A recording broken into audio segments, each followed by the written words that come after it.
see. Mm. So, hi, Phil. Hello. Hi, Uri. Welcome to our show again. Hello. Hi, Phil. Hi, Marco.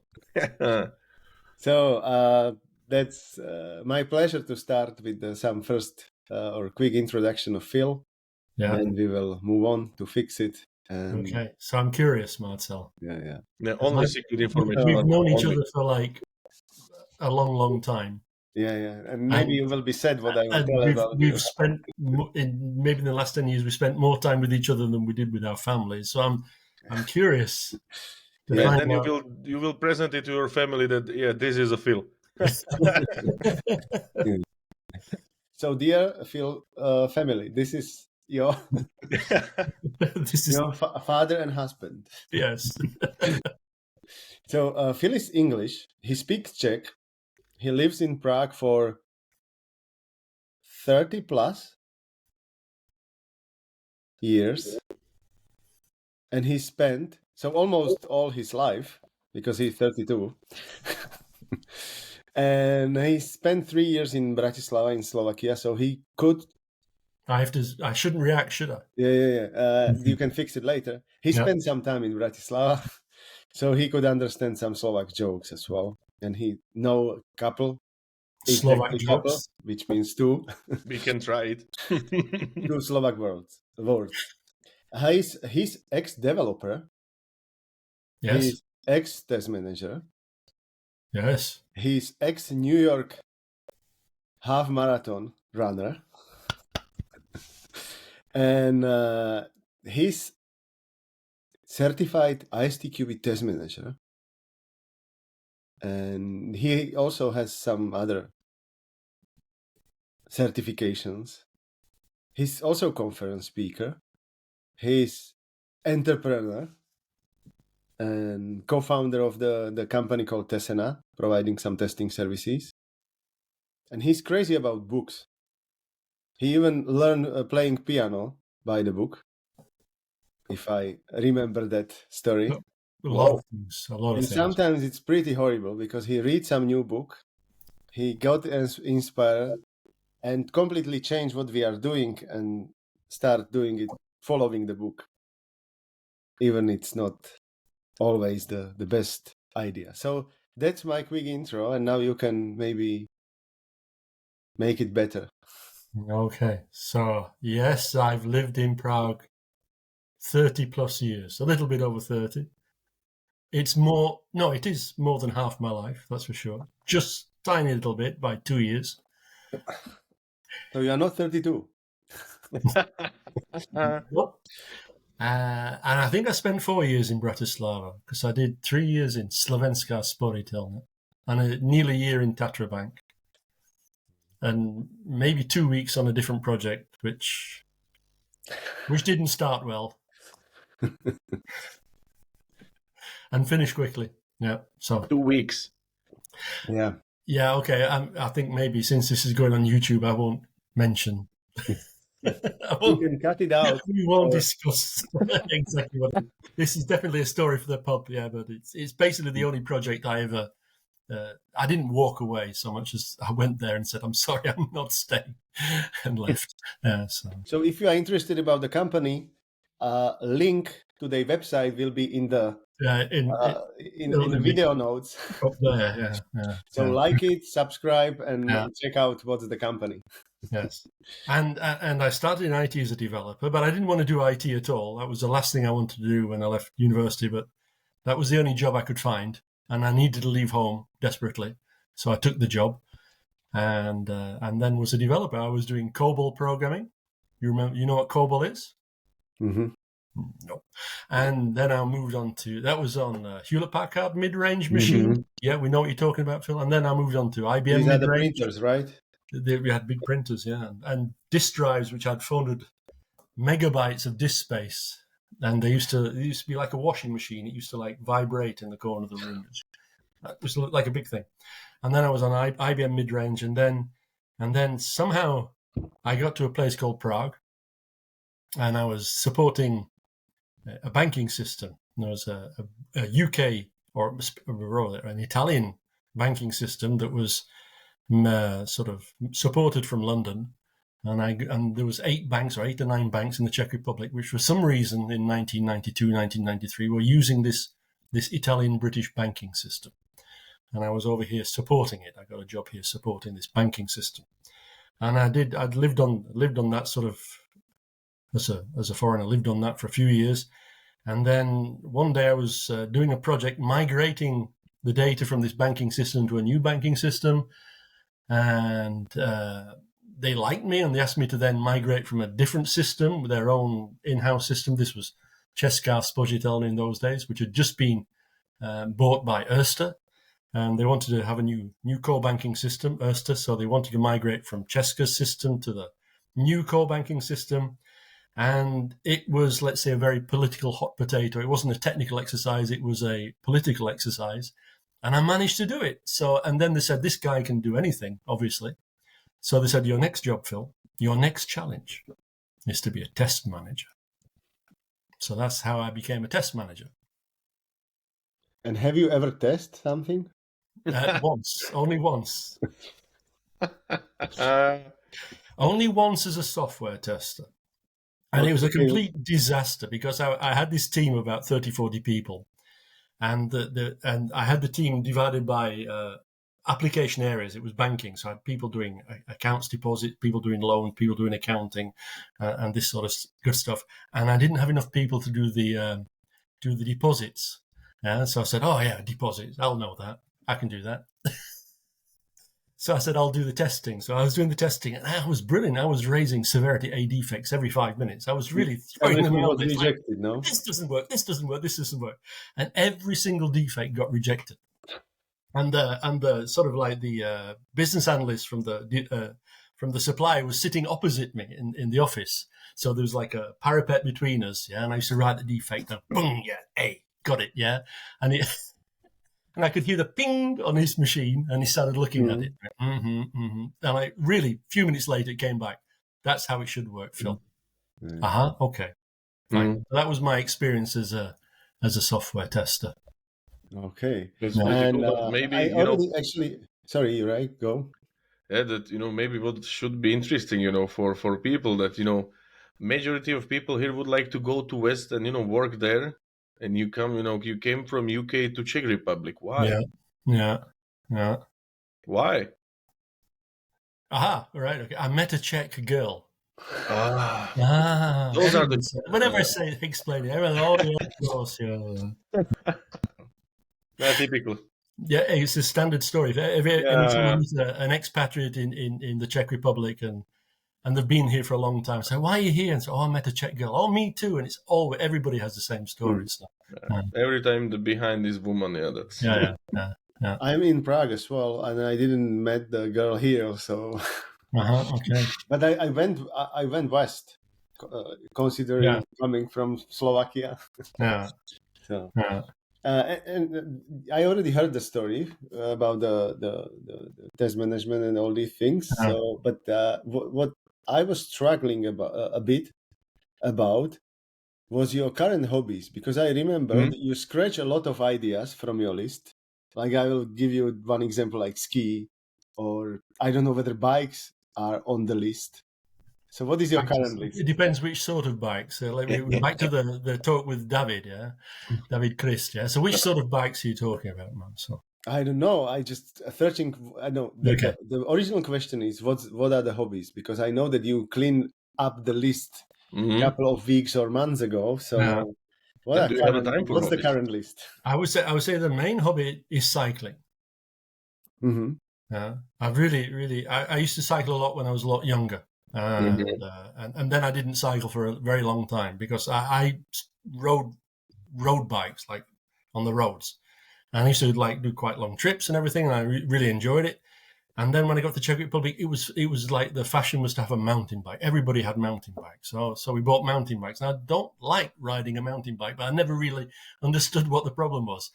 And then a few years ago, I was then because of Petr Sagan, for example, cycling became hugely popular again in Czech Republic and Slovakia, and a lot of people started riding road bikes again. And I said, maybe I should buy a road bike again. As soon as I got the road bike and I went on my first trip, I said, yes, this is it. This is what I really like doing. So that's okay. So bike. yeah. And No, what I- happened to your do you have badminton? time for Because it? I remember badminton was one of the sports you. no. No, Bad you for was knees. forced by your wife. Or Yeah, my wife is too good.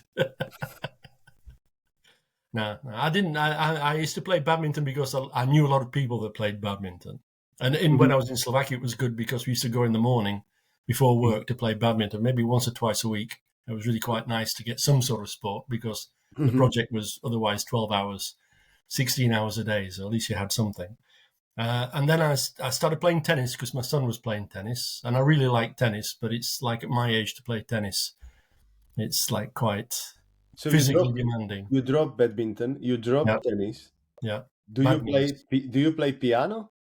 I have a piano, yes. You I have have. piano. Okay. I have a piano, yes.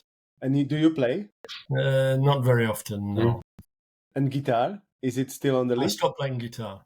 You stop playing guitar. Yeah. And motorbike? Is it on the list? Motorbike, I still have a motorbike, yes. Okay. That's So not- I know there are plenty of hobbies, but I don't know which are the. I used to have 3 motorbikes and now I only have 1 motorbike. So maybe you can sense it's going down the list because the cycling went up the list. If I have time, I would go cycling. I would give cycling the. Yeah. If I had a half a day or whatever, I would not go on the motorbike. I would go on my bike. Okay. Yeah. That's good. And one last thing, talking about the personal stuff, and then let's move on. Okay. And that's vegetarian. You are Right, vegetarian. I don't eat meat. I wouldn't say I'm a vegetarian. What happened to you? Well, I read this book. As you mentioned, I read a book. Yeah, it was one of the many books I've read, and it was a book like had the title of A Brief History of Mankind or something like that. It was a very, very interesting book, and it explained like not only have you got like genetical evolution, but you've got some sort of cultural or economic revolutions. Yeah, and one of the economic revolutions was mass farming. Yeah, to support the population, huge population growth from the 1800s, whatever. Farming had to become an industrial type exercise. And this guy explained how factory farming works. Yeah. And when I read it, I was going like, really? Oh no, that's pretty horrible. Yeah. And I was sort of thinking about this. And then I watched on Netflix, I think some documentary, it was produced by Arnold Schwarzenegger, which was about these super sportsmen that don't eat meat. And I was thinking, okay, maybe I'll try it. Yeah? Maybe I'll cut down. I only thought to myself, I'll cut down on meat because I don't quite like the idea so much of what I'm eating because where it comes from. And maybe you don't really need to eat so much meat, which was the point of the documentary. And so I went to my wife, who was this girl I met in Scotland a long time ago. She's the reason why I'm here. So she's my wife still. And miracles happen. And that she's still with me, I'm meaning. And she's not very good at like grey areas, yeah. So when I said I'd like to cut back on meat, she understood no meat. So basically I didn't get any, and I felt much better. Very quickly, I felt much better, and I have to say it's now 3 years, and I don't miss it. In fact, I'm getting a little bit more like I don't even like to think about it, even. Yeah. So really. Okay, but your hobbies or the preference is changing. A lot. Changing often. And if that preference about the meat will change, like badminton or running, or maybe there will be some new idea after the next book. Yeah. Maybe you will find out something new in a book. Yeah. I think one thing I'd like to maybe say positively, one thing I would like to super positive about myself is I'm open to change. Yeah. And I'm not adverse to like saying that was that's wrong. Let's go back and do it a different way. I would like to think that that's one thing in my long-ish life I've learnt is like life is change, yes, and that's a good thing. You should change. You should try. Good to know it because I know very good steakhouse in Bratislava that we will taste it. Don't worry. So you would like to invite some open-minded vegetarians to join you, right? So you will convert them back. Yeah. I will try to do. But good, I guess that we are ready for the hot seat. I don't know if Phil is ready, but we are. I'm ready. I'm ready. Are there questions about testing? Not really. Okay, fine. Yes, yes. But not Maybe every question is related to testing. Okay. And we start with, I put one additional, 2 minutes before, that UK or Czech Republic? That's the question. Yeah. Okay. Czech Republic. Oh, TMAP or ISTQB? Who? Currently, team up. Oh, Oh, okay. Fish and chips or pizza? Oh, that's a hard question to answer. I think you've identified my two favourite foods. Last weekend I was in the UK and I had fish and chips 3 times. But I have to say pizza's better. Yes, pizza. Oh, I am surprised. Mm. And now, very easy question: wine or beer? You know the answer, you're right. You don't I know, but maybe the people don't know. Okay. Do I look like a beer guy or a wine guy? whiskey. Or wine with whiskey. Okay, but this is, we talked about hobbies. I think I started with beer. Huh? Then it was gin and tonic, if I remember. I think for a while I was drinking whiskey. Then I went back to beer, and then it was wine, and it's been wine for a long time. Yeah. Yeah. Very- And are you a testing expert or entrepreneur? Good question.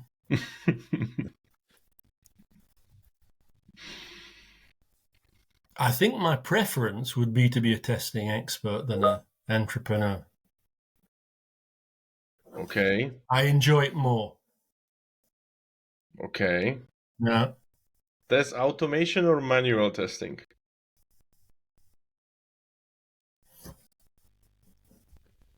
Does it have to be O? Is there a third option? No, the third option is autonomous testing. You can choose. No.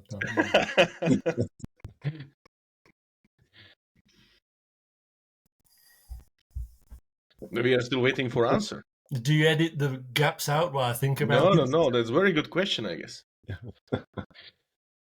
It's part of the drama. Yeah. This is why it is a hot seat. It's not a easy question. I give you a chance with wine and beer, and now we are back in reality. That's Yeah.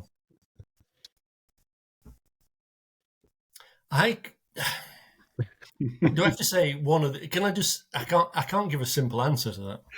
We know. This is why this is a hot seat. Okay, manual testing, and hopefully we can get somewhere in the longer discussion as to why. Yeah, good. Yeah? I know that's not maybe the popular answer. Yeah. And I'm sure a lot of people won't agree with my answer.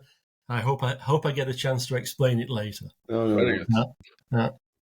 TSNFS Prague or TSNFS Vienna? Ooh. I have to say TSNFS Vienna. Oh. Well, now additional question: that why is only Prague now? But what we learned at TSNFS Vienna is how we do TSNFS Prague. So, yeah. Yeah. Very good. And last 2 questions. Oof, so many questions. Yeah. What is your most favorite talk you delivered at a testing conference, and where it was? Oh dear. I've only done 2 talks. Just a lot of times. You can say 2. No, 3. Oh, come on. All of you are best, but my best talk was the Learning Culture Adapt to Die. I think from a content point of view it was the best. But the one that worked best from a audience engagement was the how to find and develop good software testers. Because that had a rhythm.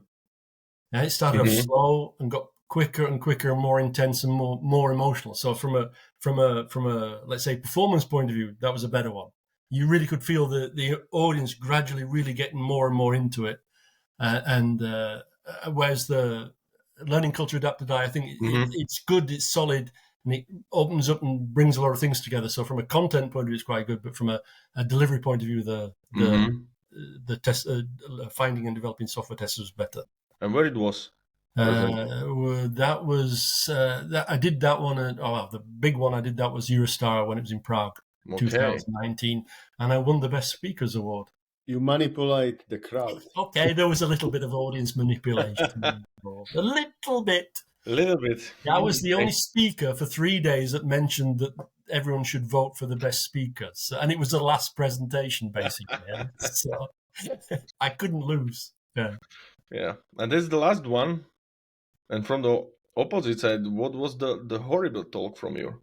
I think this year's Testnerfest that didn't work at all. And which one? This was about I can't remember what it was called. It was the one I did with The with discussion Martin. session. The The and special I think that idea came up when the concept, we were still working on the concept for Testnerfest, and we thought it would be a like client-only event, and we thought, okay, this might be quite interesting for our clients. In the end, it was like 200 testers who probably hadn't got a clue what we were talking about. So that was, I don't say it was bad. I think Martin did really, really well, and I didn't do very much, but I think it was just the wrong topic for the wrong audience. So that was a little bit of a fail, I would say. Very good. Yeah. Okay. And we are closing, the hot seat, but we would like to continue the main topics, but I guess it's also very hot topic because it's discussing a lot, around all the community on the IT. That we can start maybe the test management or test management role. And what is your opinion? And it's still, valid the role of the test manager, or is the competence, or what do you think about this? That because we had also discussion with David, that if the test management is a role or is the competence, and what is your opinion, and where did this go? I think, okay, if we in bigger context, so if we imagine that Agile Manifesto is 20 years old, but Agile methodologies are older. Scrum was before the Manifesto and all these good things, and DevOps is 2008. How many? That's 15 years old. So if you're on this adoption curve, you're innovators, early adopters, and whatever. So if you imagine you're somewhere in the middle or the late middle, so you got most organizations these days have adopted some sort of agile methodology. So I think that the role of test manager is no longer, shouldn't exist. Basically, it's not necessary. It means that the test management is more like the competence for all the testers or all members, or is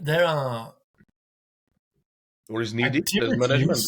There's activities which the test manager did, which are not beyond the capabilities of a good software tester. And to some extent, the tester always did it, because if I remember writing a test strategy or a test plan, we started with the scope, then we talked about risks, and then we said how we're going to approach the testing, what sort of test levels and I'm doing ISTQB now, test levels and test types, and how many testers would have and what the plan would be, and we do all that. And if you take an iteration and you're sitting down if you're a tester sitting down at the sprint planning, well, hopefully you're going through most of those things as well. You think about, what do I need to test? What are the risks? What sort of types of tests do we need to do? Do I need to test this thing more, and I can ignore this thing because it's going to be okay? I think that's a lot of things that the tester would do already. And I think this is, as a test manager, I remember going to Test Bash in Brighton years ago, if you remember, Marcel, And if you said you're a test manager there, people would probably throw you out of the whole conference, because it was like, we're these really good software testers, and they were talking about how to. I remember going to one workshop. It was about designing a test strategy. I thought, oh, great, this is for test managers. And it was just a bunch of ordinary testers, and they had a very simple model of how to do it, and really quite a nice model. It was this one-page test plan type thing, and it works, And I've seen that model repeated on various workshops and conferences. And I think every tester should be able to think about, what am I going to test? Where's the risks? Where do I need to focus on? How do I make sure that we've mitigated the risks? That's what you're doing if you're doing classic, traditional software testing. How do I mitigate the risk, or find out that we've mitigated the risk, that the risk isn't there? We'll say, okay, it's a performance risk, it's a security risk, it's the business is very nervous about the GUI, how it looks, and so forth. So where's the risk? Where's the impact? And every tester should think about it, because every tester, I hope, writes test cases, and writes test cases based on that consideration. So I don't think you need a manager to do that. Yeah. But what you are explaining for me sounds like simplification and distribution. Mhm. Yeah. Yeah. Like make it simple, not so robust, not Yeah. hundreds of pages in Yeah. in some Exactly. document no one reads, Yeah. Yeah. and then distribute it across the team.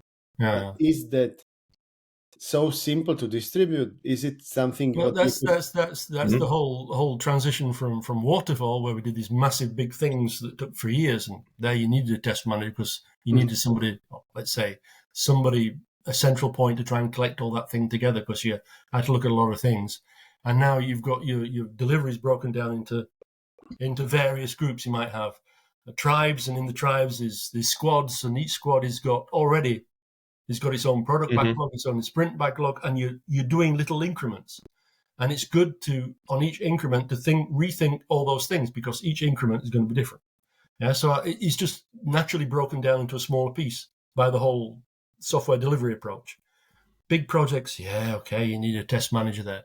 And me as a test manager, my main role was, once the testers started working, I just went around and shouted at other people, like, guys, we really need the test environment to work, or else we can't test. And I used to sit in meetings banging the table and shouting people and drawing things on flip charts, and sometimes walking out of the meeting and slamming doors to make sure it was a good drama effect.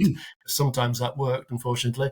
And that's what you need to do. You were, I would say this, you're a service for the testing team. Yeah, your job was to enable the testing team to get on with the testing.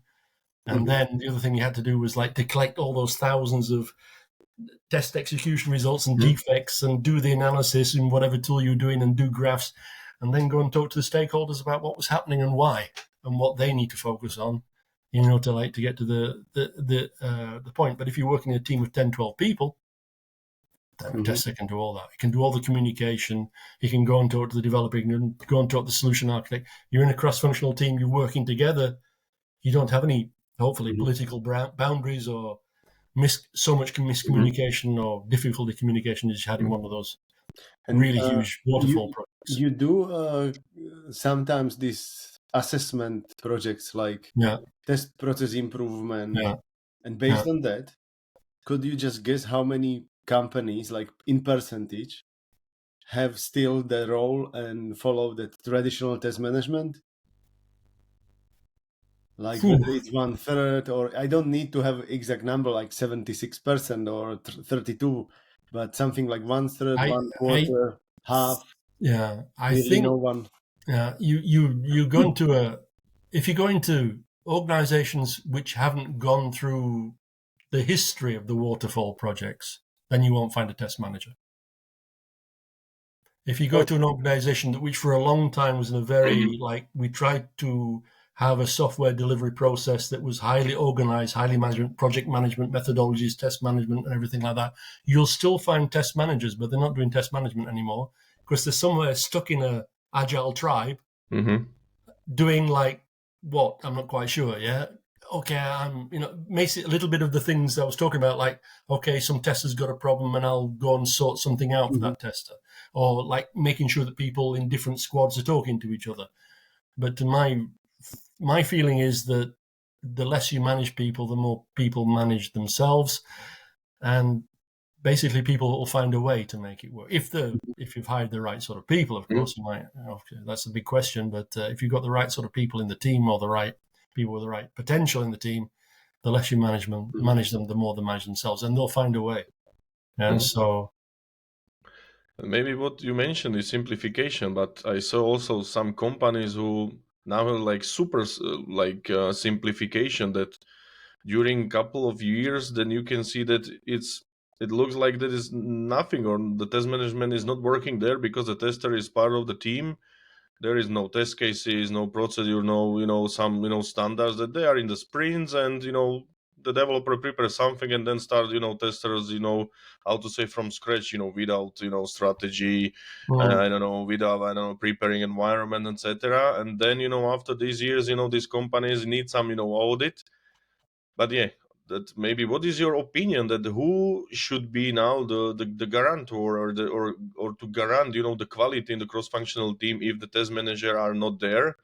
And the tester should say that please we have to follow this and this, but who will help them, or how to to prevent that the super Yeah. simplification will finishing with some QA audit. Okay, so that's a very good question, and there's not a short, simple answer. Because if you have true agile, and I'm talking about true agile is a mindset. Yeah? It's not rituals, and it's not processes, and it's Absolutely not agree. and it's not that you've read the Scrum Guide, yeah, or you've maybe opened the Agile Manifesto It's a mindset, yeah. webpage. It's a mindset, yeah.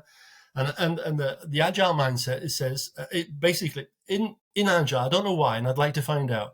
But the agile, the Scrum, and all these things are based on good human psychology, which says that a small group of people can achieve a lot more than one person on their own. And in that small group of people, you can communicate and cooperate better.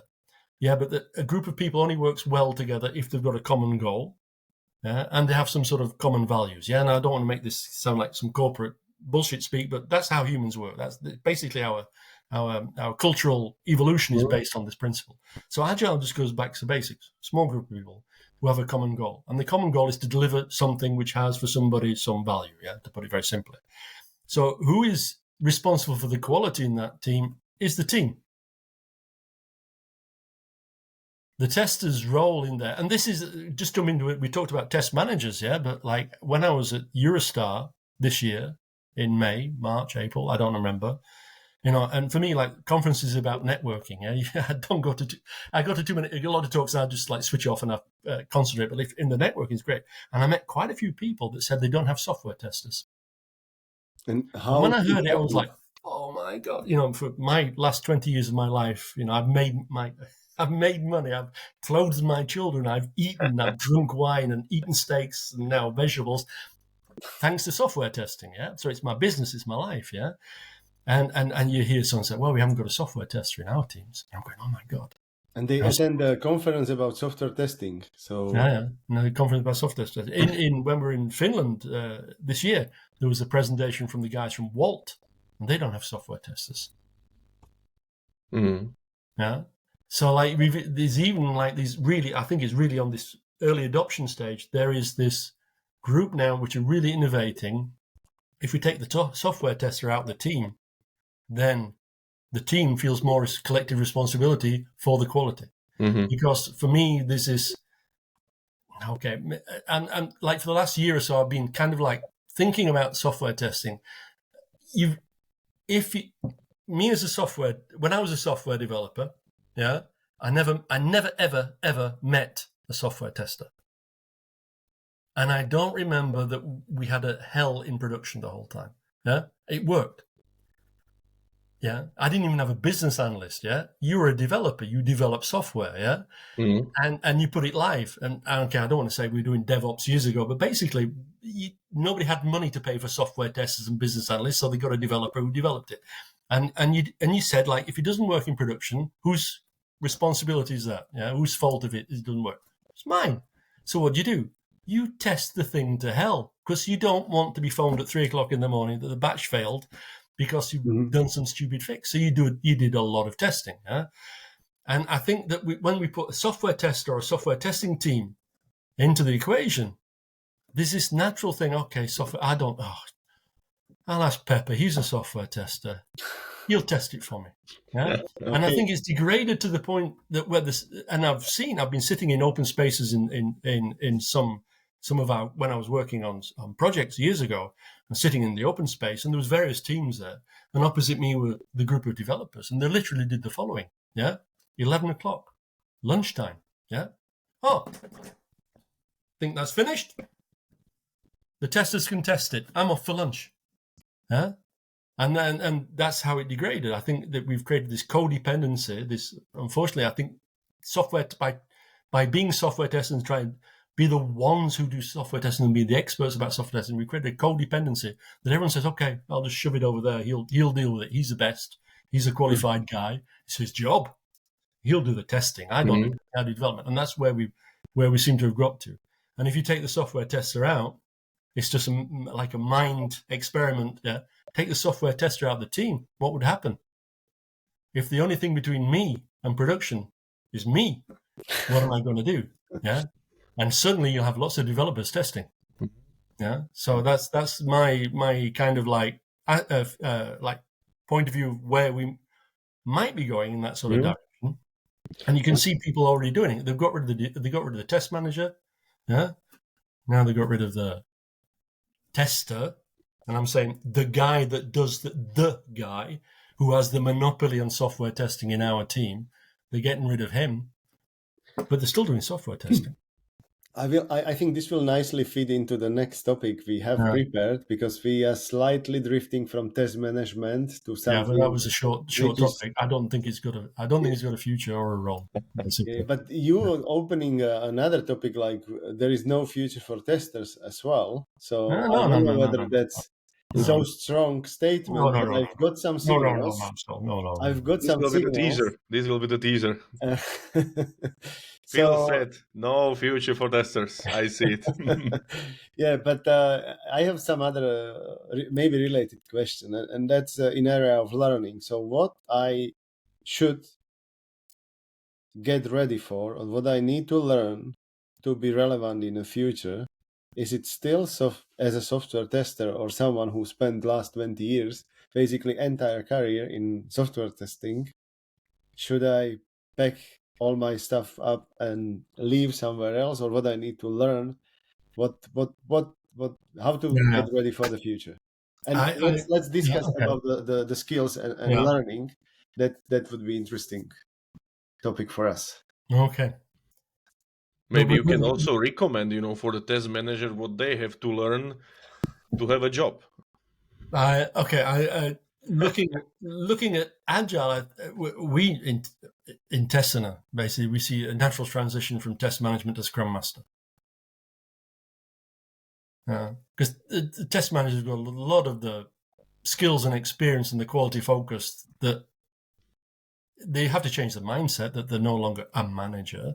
Yeah, they are an enabler. But in my experience, I was not a manager, I was an enabler. I used to give a few speeches to the testing team saying we have to do it and stuff like that, but I wasn't managing anybody. I didn't have time to manage people. Yeah, I was basically running around the whole time. So I think that's I would say Scrum Mastering, Agile coaching. You've got to get into Agile, and as I said, Agile is a mindset. So be prepared that it's going to take you a while to adjust to working in a completely different way to maybe used to. And for the software tester, well, software testing will always happen. Yeah. There has to, even if you, like Daniel was talking about it last week or yesterday for me, he's talking about quality engineering. And I think that's a topic you hear about more and more. It's now becoming this sort of like maybe new call to action for software testers. And basically that's, Daniel maybe explained it more as a T-shaped person, in my opinion. It's about shifting quality assurance to building the quality in, or catching errors very early, and looking at quality continuously. That's shift everywhere, I think, is probably a better way to explain it. And you'll still at the end have to test it somehow to make sure the whole damn thing works. So there'll always be software testing. But maybe software testing would be broken down. It'd be nice to follow the test pyramid. And we all think about test pyramid as test automation pyramid, but I don't agree. As an ex-developer, I did most of my testing as unit testing. I would call it, it wasn't really unit testing as a modern developer would imagine it, but I was testing every time I wrote a bit of code, I tested the piece of code. And then when I put two pieces of code together, three pieces of code together, I tested that module or whatever. And eventually, when I got to the UI, I knew it worked. I just needed to click through the UI to make it sure it worked. But the UI design and build in those days was really easy. Basically, you had to go with the technology. There's nothing special or interesting you could do. Green screens, remember those? Yeah, you don't. So I think that's that. If you can imagine that quality engineering is about making sure that the requirements are right, like you're building the right thing, and then you design it right, so you've got acceptance criteria on user stories or whatever. There's a whole rituals that make sure everybody in the team understands what you're trying to achieve and why. You reduce the amount of miscommunication, misunderstanding, and then everybody starts to do the job. And if the developer can also, if Pepper, the software tester, is sitting with Honza, the developer, and they're having a discussion, I think I don't hear about this idea very much, that software testers said, like, okay, we need to test this thing. These are the risks. These are the things we have to focus on. How are you writing this code? So I'm writing so that the business logic is implemented in this component. Okay, so let's test the business logic on that component with a unit test. Great. And the test business logic on a unit is like that. But to click through a huge process to get to the point where I can test the business logic, and I have to go through the huge process 20 times to be able to test 20 different variations, and I have to create 20,000 million pieces of test data before I can get there. Well, compare it. Yeah, you can call a piece of unit with parameters and test the business logic, or you can do all the other thing. And I think that for me is the difference. The tester role, I'm trying to indicate now, is there. He's the guy that can help people with quality assurance and testing activities. He will also do some. He might help with the developers not only with understanding what they can test and how they can test it, but helping with frameworks and maybe doing some automation. And maybe testing the tricky things. And I think the biggest added advantage of the software tester is he'll probably have a much wider and deeper context or understanding of the product, both from a technical point of view and a business point of view, because the software developer, unfortunately, when I was a software developer, technology was relatively easy and I could understand the business. I had enough mental capacity available to understand business. And these days they can't. They can maybe do a feature. They'll understand what the feature is about, but they won't understand the feature in the context of the whole product or the whole business portfolio. And that's what the tester can also help with. So I would see the tester role, software tester role, is changing. It's going to evolve into something else. But when I said these teams without software testers, when I asked the question on what happened to the software testers, those people said they're still in the team. Those two guys who used to be the software testers are still in the team because their role changed.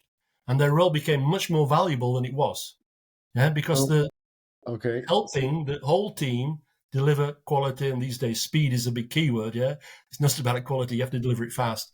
So the team really feels a huge value from software testers, rather than at the moment even if you're doing Agile and you've got a sprint, and the last 2 days of the sprint, the software tester starts testing, and what does he send back? Lots of defects. Oh God. Yeah, got another defect. Everyone's annoyed by the software tester. I would bring us back to the questions of what the future of the testers or the testing will change. So what I should learn. I think you have to learn good software testing skills. So basically, what you're doing today, or hopefully trying to get good at today, stays. But then you have to, like, as Daniel said last week, you have to have this overlap. You have to understand what the other guy is doing. You have to understand what the business analyst is doing. You have to understand what the product owner is doing. You have to understand what the developer is doing. Yeah, and I'm not okay. Maybe you can look in the code as well and do a bit of debugging. Why not? Yeah, you can help the team in more things. Yeah, but your strength, if you talk about T-shaped person, your strength is I will help you make sure that as soon as you do the pull request, that it's not going to break the code. When we're doing integration testing, that I'm not broken the whole system because I've changed an interface on the back end, which is not going to work anymore. Yeah. I'll have one last question, which will be very. Hopefully, you will answer short because we have one big topic still, which we would like to cover. So we need to speed up. Let's see whether we could fit it in to some reasonable time. So the question is, why the hell you need another paper, another certificate? If you have already ISTQB test management, now I think last couple of weeks you spent time to learn Team Up, the new one, and you've got the certification. So it's slightly.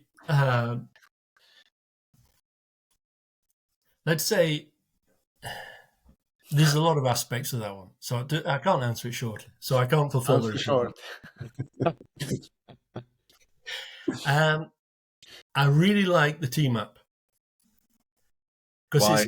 because it's looking at how to do exactly in this situation. You're in a DevOps team, so high performance IT delivery DevOps team, and it's looking maybe not radically enough, but it's looking in a fairly radical way about how the role of the software testing, or how the role of testing and quality assurance changes in that environment. And it tries to teach, and there's a very thick book, which is this one. So it's quite a big, thick book, yeah. And it's, I have it signed by Rick, by the way. Really? Yes. Okay. Rick is my friend. Or at least I meet him often enough on conferences that I watched the video. Like there will be, I like the team is my friend. And it was just like maybe a shock for me. I did foundation level and test manager, I think about 2004, 2005. And I only just realized that it was like 4 or 5 years old at that point. I didn't realize that ISTQB is quite new, yeah. And it was a revolution. I was blown away by it. It really changed my life, yeah. So I'm really, at that moment, foundation level test management was, for me, one of the biggest changes in my professional mindset. Because up to that point, I'd been this sort of like good amateur software test manager. I'd invented a lot of things on my own because I hadn't bothered to read any books or find anything about software testing. I just thought, okay, we'll do it like this and we'll do it like this, yeah. And then I did the foundation level and I was going, oh my God, I thought this one up and these guys already had it 30 years ago and it's better than what I thought of. Oh, and plus 20 things I'd never thought about. So for me, it was great. But like maybe Daniel quite a little bit mentioned it. Yeah, it's a big organization, ICQB. They've got hundreds of country boards, that's 70 or so, and it takes them a lot of time to move forward. Yeah, and I was at the same conference as Daniel in Poland, Teswarez, and they had the ICQB executive committee or whatever there, and people were putting that question to them, and they were saying like, we try and make sure that the whole world is aligned. Yeah. And we wanted to be more agile. We'd like to be more agile in the latest foundation level, but Japan pushed back.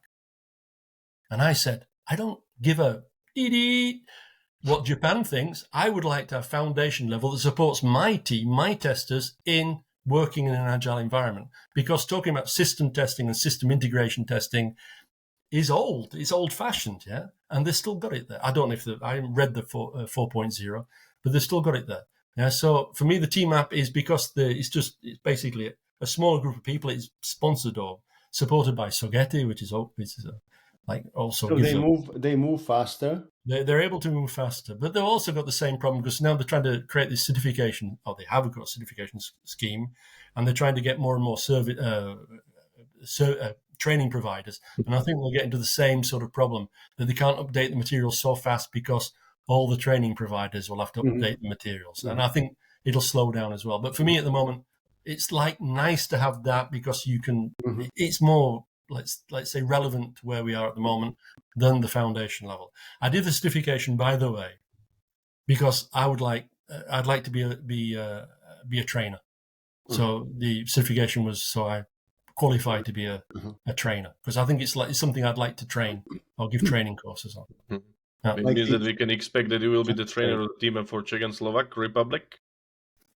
That's a business secret at this moment. Okay. But hopefully. Everybody know now the secret, but okay. Okay, let's move on to the last part, and then we need to wrap up because we are a bit over time. We will cut these overtime comments. Too many questions. Now is maybe a little bit, how to say, not tricky, but it's very important, or very, but you will see. We would like to discuss also one very, famous topic that if to have people internally or to externally, and we know that you are, co-founder of the Tesena, and, what is your maybe your opinion that why, the companies still have to use, the companies for body shopping, or what are the benefits, but what are the main reasons to use it? I think these two situations. One, you basically don't have any internal competence or budget to create one. Yeah, and this organization that exists like, okay, we need a tester. I'm not going to hire a tester. I don't want a tester. We can't have a tester. I haven't got the headcount. And that could mean and it could be like, okay, we have internal testers, but we need for this project 5 more. Nobody has a headcount, but we've got a budget, so we'll spend it on some externals. Yeah. So I think that's usually the case. Most organizations, it's providing additional resources when they don't have the internal headcount. I would say that from our experience, when Agile is pretty old, but let's say Czechoslovakia, the late adopters was started around 2017, 18. Then there was a switch, because I think, again, it's a mindset, and a lot of organizations realize that you can build. Maybe some of them haven't realized it yet, but when you eventually realize it's about mindset, then having your own internal people, which you've hired yourself and are actually your employees or your internal staff, it's much easier to work with people's mindsets when they're yours, and it's potentially a stable, long-time resource. So from that point of view, that the whole body shopping world dropped. The requests are not so much, and I think that now really it's about specialized services or specialized requirements, short-term requirements. Really, I've got a short project, I need to get this through the door. I need performance testing, I don't know it. We need security testing, we don't know it. New stuff like accessibility testing, that'll be coming up soon. So we need specialized services. So I think where testing has been talking about testing as a service for a long time, because we didn't like the body shopping model. We were saying quite arrogantly, maybe, we're the experts. Just give us your testing and we'll take care of it. And the client said, no, send us CVs. And said, no, just trust us. It'll be okay. We'll test it. We'll be fine. We'll look after it. Make sure it's okay. No, send us the CVs, because that's the way they're used to working. Yeah, they want to micromanage whether the person was okay or not. Which is fine. I understand it. But we were saying the opposite. We couldn't really get going with testing as a service, but I now see that body shopping is on the decline. It'll still be there forever. There'll always be organizations who don't have headcount but do have budget. It's a financial problem. But I think clients will be looking more for services that provide them with something they don't have and don't need or want to build the competence for. And for me, I know that the question is not for me, but what I would also see as what drives this demand is also the market, whether you could hire easily or not. So nowadays, I think it's easier to hire new candidates. Yeah. So the companies prefer to hire internally. Yeah. But if you cannot hire internally for a couple of months already, then you sometimes companies giving up and searching the external services as an alternative. But I think now is not at least the atmosphere here in Czech Republic, and I believe in Slovakia is much better on the employee market, or employees are there available more than it was 2 years ago or 1 year ago. Yeah, it's getting better. It's, at least here in Prague, what we could see as skills. Here in Slovakia is not really better. No? No, really better. I also noticed some of my friends who just finished some projects. They are popping up and saying, hey, hello, I'm available. If you have anything interesting, let me know, please. And I've got at least 3 in the last 2 or 3 weeks. And they were pretty senior guys, leading big teams or in some methodology roles and so on. But that's a question for Phil. I just wanted to add some my ideas about that. And I think that the whole testing as a service came out of offshoring. I think the IBMs and all the Wipros and all these companies was heavily selling. If you imagine, we think we've got big organizations in the Czech Republic or in Slovakia, but if you go to London, they have, we've got a project, we need 30 testers. And me and Marcel were there a few years ago, talking to these senior stakeholders, and we're using India at the moment, but we'd like to bring it closer to home. Do you have 30 testers? And we went, no, but we can try. And basically the whole offshoring approach was, okay, let's basically package testing. Send us the specifications, send us the software, we'll test it, and we'll send you the results back, and we'll do it cheap. And we've got all these clever people in India or in China or whatever. And so this whole testing as a service idea came out of that, and they were trying to push this product. This was this commoditization of testing, I think. It's business. So testing, one of the problems why testing, as we mentioned before, like is there and it's become where it is because basically it's business. People say, okay, take 3 software testers, and the developers don't test, and that's the result. So that's where it came out of. And when you get into the Agile world, that model doesn't work at all because it's one person there, one person there, one person there. So then it switches back to body shopping. And I think body shopping is now moving on, that it's going to be, body shopping will always be there, but there'll be hopefully more and more service activities where people say, come and set up a framework, come and do a proof of concept on some test automation, do a proof of concept on some automation tool. We need to set up a framework for integration testing. Please come and help us set up a framework, teach us how to do it, do the first 100 tests, and then leave us, or just support us in the future. So I think that's where it's going to be, hopefully, because it's more interesting to do that sort of work than just send people on projects and you don't see them for a year and they come back as strangers. So. But it looks like that you're maybe talking more that you are like moving also to like the enabler company, right? That, you are the specialist and you are providing this enabling, for the companies who would like to start, but they don't have like this, competence, right? Right, but that's really going back to where we started with Tessina 10 years ago. That was the idea. Yeah, we didn't think about doing body shopping or providing. If I remember, the idea was you would like to do different, but what does it mean the different? The different is the enabling. Okay. And so we had this idea that we'd enable organizations to do testing better. Some sort of we hadn't any real idea. We just had this feeling that it was wrong and we needed to fix it somehow. And like we were quite frustrated every time we went to see a client, and they say, "Oh, very interesting, very interesting. Do you have any software testers?" And we were going, "No, we don't. We didn't think about having software testers in the team." And it was about a year and a half later, said, "Okay, if we want to grow this business, then we'll have to have these software testers." And that's where we basically that switched into sort of this, but easy. I say easy body shopping business model. Yeah. Yeah, that's the thing, that the market is ready for that. Everybody understands. You don't need to convince anyone that this is some new idea and let's do it in this way. And they ask, okay, but where is the CV and what's the hourly or day rate? So okay, I think we are almost done. That wasn't so bad. Time to move on. Okay. The last section, Uri, would you like to promote something?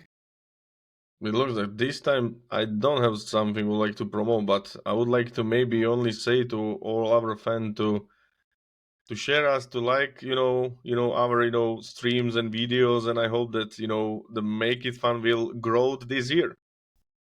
Yeah. If you search for the button, it's somewhere there. Subscribe and click on the notifications icon. All the buttons. Click on all the buttons. And maybe give us some comments below the video. Yeah, that's better. Yeah, make some comments. What you disagree, and what you would like to hear next time. Do you agree with my opinions? Write it in the comments below. Okay, so would you like to promote something, Phil? Me? Yeah. Well, I'd like to promote you guys because I think this is good. Yeah, and I think you did it last year under a different sort of like brand, maybe. Yeah. So I didn't catch too many of those, but ones I caught were very good. And this year I've tried to watch all of them. I didn't catch Mate, the first one, but I watched all the others, and it's really, really some nice conversations. So it's been really good. So hopefully this one didn't ruin the whole thing. We'll see. We'll see. We could cut it somehow. Yeah. Just put Jason Arben in between us somewhere. Yeah. It almost Michael Bolton. Bring Michael Bolton in. You're disclosing maybe some next plans for us. And Marcel, what about your promotion? Then actually, I was thinking about ask all the visitors or how attendees this all the audience that I would like to have maybe 1 more, 2 more subscribers. So if they could click on the button. But you was quicker, so next time I will be first. So I don't have anything special. Maybe we'll remove this section because that's becoming kind of monotonous always. The answer is no. I don't have anything. So that's it. Thank you for coming. Thank you for following us and subscribing and watching our videos, and Sharing. thanks Phil joining us today, and hopefully you, you Phil. enjoy it with us as well, and it was fun for you as well. Okay. It wasn't so terrible as I thought it was going to be. Okay. Thank you, Phil. Okay, thanks, guys. See you soon. See ya. Wow. Ciao. Ciao.